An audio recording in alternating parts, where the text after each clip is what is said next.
Laure, une thérapeute quantique, invite ses abonnés à un stage de reconnexion à soi, à ses émotions, à la nature et à son couple intérieur.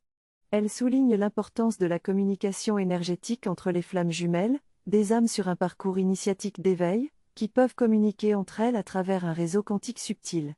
Elle développe 8 points de communication subtile entre les flammes jumelles, dont la communication énergétique qui se transmet dans la matière, la communication par les yeux qui révèle l'âme, la communication par le toucher qui peut guérir, la communication à travers les rêves, la communication par télépathie, la communication par synchronicité, la communication par des signes de l'univers et enfin, la communication par la musique et les arts.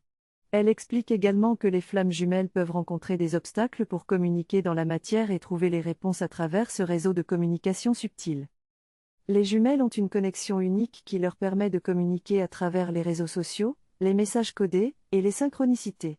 Les messages qu'ils partagent ont souvent un sens symbolique ou caché, qui peut déclencher des consciences et activer des zones subconscientes.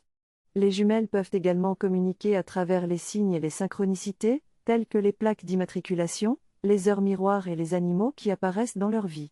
La sexualité et l'éveil de la Kundalini sont également liés aux jumelles, car leur connexion sexuelle peut aider à activer cette énergie de guérison qui purifie et harmonise les chakras, en faisant monter les consciences du chakra racine vers les chakras supérieurs.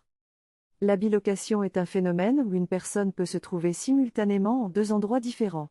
Certaines bilocations sont très connues, comme celle de Padre Pio ou celle du doppelganger allemand, où l'on peut voir l'âme d'une personne se déplacer.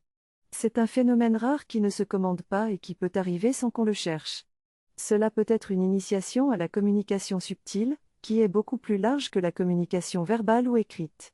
Cette communication subtile nous apprend à maîtriser les moyens de communication, et à entendre les savoirs qui nous sont transmis à travers ce lien.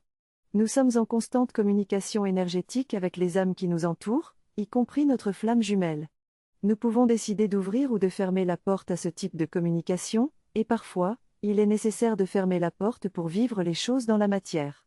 L'ouverture à la polarité féminine et masculine et l'équilibre entre elles permettent une meilleure communication.